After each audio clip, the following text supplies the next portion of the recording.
আল্লাহ যখন এই পৃথিবী সৃষ্টি করলেন, পৃথিবীর মধ্যে ভাইব্রেশন হচ্ছিল, কাঁপাকাঁপি। আল্লাহ পৃথিবীর কাঁপাকাঁপি বন্ধ করার জন্য পেরেকের মতো পাহাড়গুলোকে পৃথিবীতে ঠুকে দিলেন, কাঁপাকাঁপি বন্ধ হয়ে গেল। এই দৃশ্য দেখে ফেরেশতারা বলে, ইয়া রাব, পাহাড়ের এত শক্তি, আপনার সৃষ্টির মধ্যে পাহাড়ের চেয়ে শক্তিশালী কিছু আছে?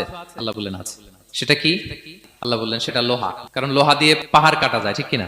লোহার কথা শুনে ফেরেশতারা অবাক। ফেরেশতারা প্রশ্ন, তাহলে আপনার সৃষ্টির মধ্যে লোহার চেয়ে শক্তিশালী কিছু আছে? আল্লাহ বললেন আছে। কি সেটা? আন্নার, আগুন। কারণ আগুন লোহাকে কি করে? গলিয়ে ফেলে। ফেরেশতারা শুধু অবাকই হচ্ছে। ফেরেশতারা বলে, আগুনের চেয়ে শক্তিশালী কিছু আছে? আল্লাহ বলে আছে, আলমা, পানি। কারণ আগুনে দাউ দাউ করে জ্বলে ওঠা আগুনের মধ্যে পানি দিলে আগুন অস্তিত্ব হারায়। ফেরেশতারা শুধু অবাকই হচ্ছে। তারা বলে, তাহলে পানির চেয়ে শক্তিশালী কিছু আছে? আল্লাহ বলেন আছে, রিহ, বাতাস।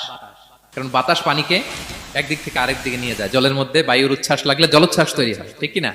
ফেরেশতারা আবার অবাক হয়ে বলে, তাহলে বাতাসের চেয়ে শক্তিশালী কিছু আছে? আল্লাহ বললেন আছে। সেটা কি? বলতেছে বনি আদম। ওই মানুষ শক্তিশালী যে গোপনে দান করে, এত গোপনে যে ডান হাত কি দান করলো, বা হাত সেটা টের পায় না। পড়েন সুবহানাল্লাহ।